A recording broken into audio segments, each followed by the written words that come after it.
লক্ষ্মী চাপি সিরিয়ালের আগামী পর্বে আমরা দেখতে পারবো ইনকা দীপকে বলেন, দীপ কিন্তু এরা কি তোমাকে মানায়? দীপ বলেন, আর কথায় কথায় সব কথা মাকে জানিয়ে দেওয়া তোমার মানায়? শোনো, ব্যাপারটা যদি তোমার খারাপ লাগতো তুমি আমাকে এসে বলতে পারতেই। তুমি কথায় কথায় কেন মাকে টেনে আনো? আর ইউ বেবি, গার্জিয়ান ছাড়া তুমি চলতে পারো না? দাঁড়াও ইনকা, আমাকে আগে বলতে দাও, ব্যাপারটাকে নিয়ে ক্রিটিক্যালি ভেবে না গন্ডগোল তোমরা পাকাচ্ছ। ঝাঁপি আমার বউ বলে ওকে আমি সাহায্য করতে যাইনি। এখানে ঝাঁপি কাস্টমার সামলাতে পারছিল না, সে কারণে আমি ওকে সাহায্য করতে গেছিলাম। ঝাঁপি এ পাড়ার মেয়ে, আমি ওকে ছোটবেলা থেকে চিনি। প্রশান্ত কাকু আমার বাবার বন্ধু, ওরা একটা ব্যবসা শুরু করেছে, আমি সাহায্য করব না?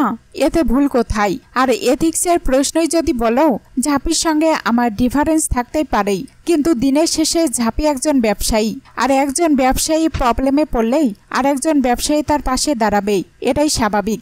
দীপ ঝাঁপিকে বলেন, এটা তোর জন্য, তোর পছন্দের লাল রঙের শাড়ি এনেছি, গাড়িতে ছিল বলে তখন দেওয়া হয়নি। ধর, ভালোই হলো তুই বাড়িতে চলে এলি, নাহলে আমি ওখানেই দিতাম। ঝাঁপি বলেন, তুমি আমার জন্য, আমার বাড়ির সবার জন্য নতুন জামা কিনে আনলেই আমার খুব আনন্দ হচ্ছে গো।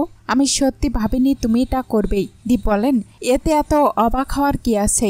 আমি জানি কাকুর যা পরিস্থিতি, তাতে এবছরে তোদের সবার গায়ে একটা সুতো পর্যন্ত না উঠতে পারেই, কিন্তু পুজো তো সবার, সে আনন্দ যাতে ভাটা না পড়েই, তাই প্রতিবেশী হিসাবে আমি আমার কর্তব্য করলাম। এটাকে প্লিজে অন্য কিছুর সঙ্গে গোলাস না। ঝাঁপি বলেন, গোলাচ্ছি না গো, তুমি সব সময় এমন ভয় পেয়ে থাকো না, তবে আজ তুমি যেটা আমাদের জন্য করলেই এটাই আমার কাছে অনেক। আমার খুব আনন্দ হচ্ছে গো, এবার মনে হচ্ছে সত্যি সত্যি পুজো শুরু হলো।